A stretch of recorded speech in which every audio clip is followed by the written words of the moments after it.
मदरसा बांग्लादेश का हो, चाहे पाकिस्तान का हो, चाहे भारत का हो, मदरसा तो वास्तव में अगर देखा जाए तो अघोषित तौर से आतंकवादियों को पैदा करने की फैक्ट्री। कितने तेजस्वी लोग हैं हमारे पास, कितने शानदार विचार रखते हैं जी। तो भैया सुना, यूपी के डिप्टी सीएम केशव प्रसाद मौर्य का कहना है कि मदरसा कहीं भी हो, वो सिर्फ आतंकवादियों को पैदा करने वाली फैक्ट्री है। लल्लन भैया, ये स्टूल मंत्री जी एकदम सही बोल रहे हैं, और इस फैक्ट्री को चलाने के लिए पैसा बुलडोजर बाबा देते हैं। लल्लन भैया, कभी कभी तो मुझे लगता है कि वास्तव में लोग गाली खाने लायक हैं। मतलब देश में मुद्दा चल रहा है पेट्रोल डीजल का, महंगे गैस सिलेंडर का, और राम मंदिर में हुई चंदा चोरी का, लेकिन ये लोग आज भी देशवासियों को मुस्लिम मदरसा के नाम पर पका रहे हैं।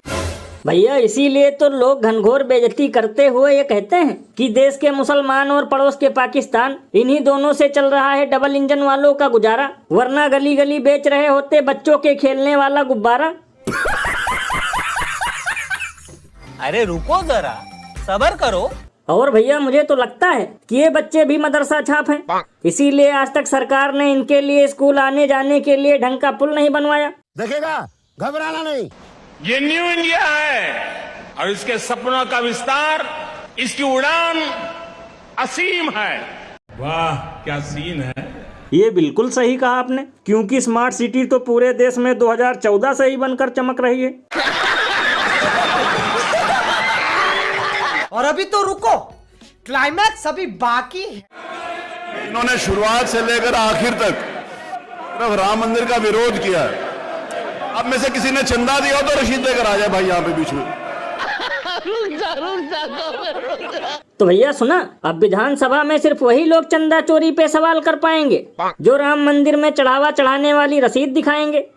लल्लन भैया, ये तो वही महोदय हैं जो एक हफ्ते पहले बोल रहे थे कि राम मंदिर से सिर्फ उन्हीं लोगों का पैसा गायब हुआ है जिन लोगों ने श्रद्धा भाव से दान नहीं दिया। अरे बाप रे, ये तो धोती खोल रहा है। लल्लन भैया, मेरे हिसाब से तो अब वास्तव में भारतीय जनता पार्टी का नाम बदलकर भारतीय जाहिल पार्टी कर देना चाहिए, क्योंकि स्पीकर महोदय की ये बकलोली देखकर गधे भी जोर जोर से हंस रहे होंगे।